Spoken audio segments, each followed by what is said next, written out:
You're listening to Garden Master Ken Lain and the Top 10 Gardener Podcast. Welcome to the Top 10 Garden Show.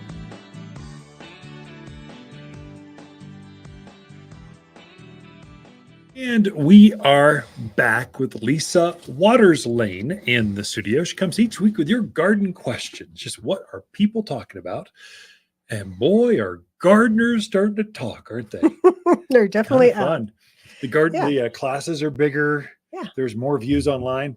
I'm noticing our Instagram reels where we have these segments broken out into little segments, kind of snippets, 92 minutes at most. So it breaks it down, and they're getting hundreds of views each day. So it's every day. There's a little bit one. If you're into this, if you're into gardening, it would be worthwhile going to Waters Garden Center and just follow and subscribe and do all that kind of stuff. It's going through our YouTube channel too. A little bit longer format, but the reels, you can listen to anything for 90 seconds. 10 minutes, that might be a commitment. An hour-long program, that's what the radio show is. That's just too long. Unless you're working out in the garden and you just want to put us in on the radio and listen in. It's kind of fun. So I know we get out there. I had a question because they can write questions in on the website. I had a question from New Hampshire the other day. Really? And I'm like, you might want to check in New Hampshire. So there's certain areas that, this is zone 7 gardening. Yeah. And so we go down into zone 5, which would be Flagstaff and Williams, White Mountains. We can go up to zone 8. That's Dewey, Sedona, those areas. But pretty much we're all sort of the same. Well, when you look at it that way, because northern Arizona is so diverse, we're kind of like Vermont, New Hampshire, North Carolina, Virginia, all the way across the country, Nashville. We're kind of the same zone, the same advice. Maybe the sun's a little different, soil maybe is different, but it's kind of the same. Yeah, he was wanting me to ship him a fruit cocktail tree. Oh no, that's I said, sorry, you can't do that. You gotta fly in here, rent a you'll haul it back. There you go, haul it back. They're so specialized. Yeah. That's why I was sharing with folks, don't wait. Right. For the more specialized it is, grab it now because it won't be here in a week. It will be out. Yep. There's no more. That is true. So questions from folks. What are people talking about? Well, Jess would like to know, is it too late to prune fruit trees at this point? And then what about roses? Is it too late? Have you missed that golden opportunity or what do you do? Jess, you're fine. Actually, this is probably the ideal time. So March is a good time.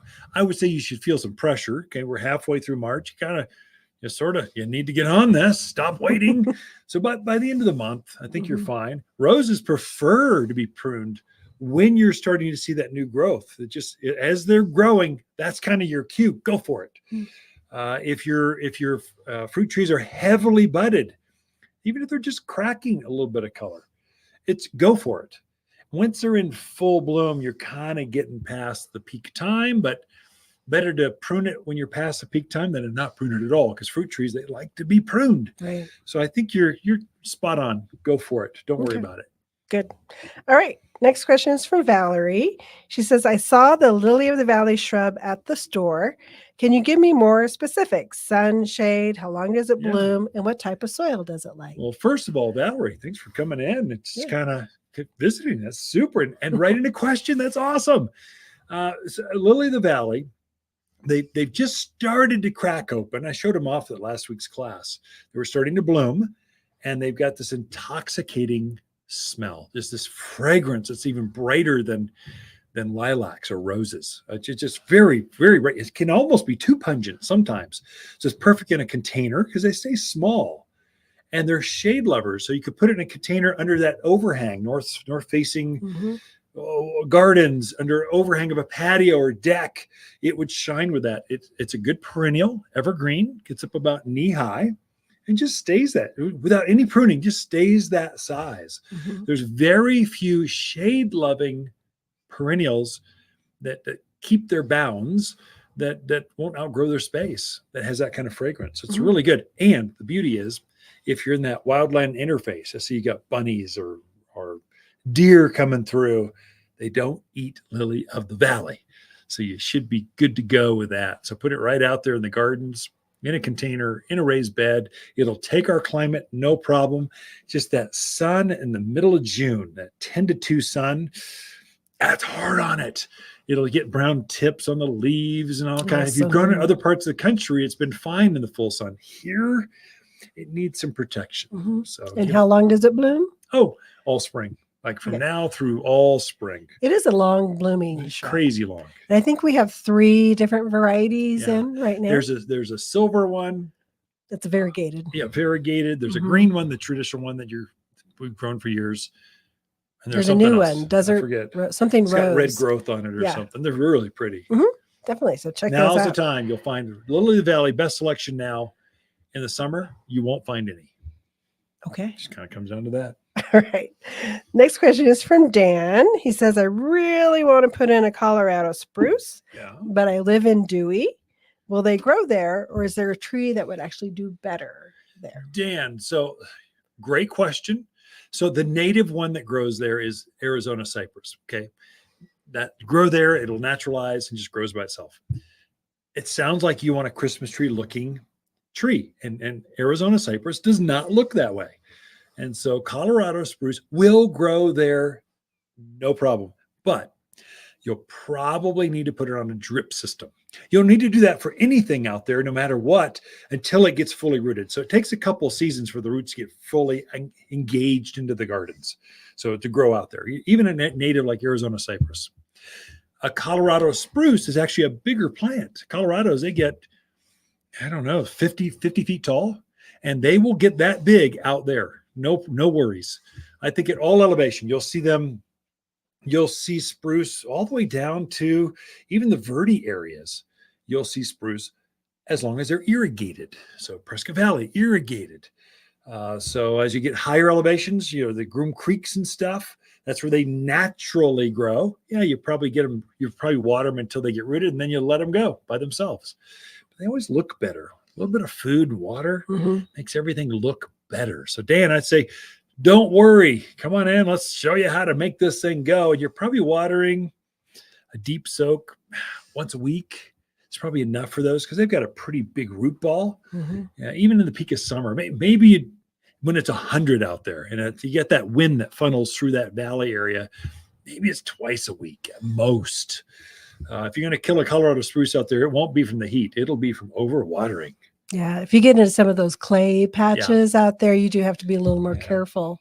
There's a caliche layer that runs out that 69 corridor that can be really rough. So just make sure that the spruce drains. So if you're in doubt, here's how you test it. You're planting a new pine tree or spruce or whatever, Arizona cypress, whatever it is. Dig your hole and you're going, oh, this soil seems really hard. Oh my gosh, I need a jackhammer.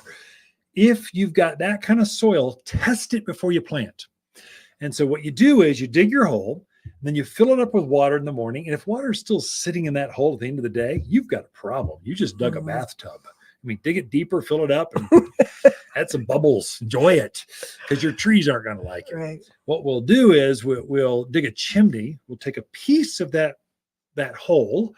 We'll dig a piece of it out until we get to the next soil band. And usually there's a rock, a boulder, a caliche layer, something's underneath there that's not allowing the water to penetrate. As soon as you break that, even with a digging bar or jackhammer, many times we'll take the jackhammer, just fracture it down, and it will start draining. And the soil never lies. So if you fill it up and it's drained by the end of the day, you're good. Go plant whatever evergreen you want. If it's still sitting there, really you're talking cattails. Mint, you can't kill mint. It's something that likes boggy, yucky water. So soils, gooey soils. Right. Okay. I think we have time to get Sherry's question in. It's a quick one. Wants to know when she should start watering her lawn again and how frequent. Yeah, now.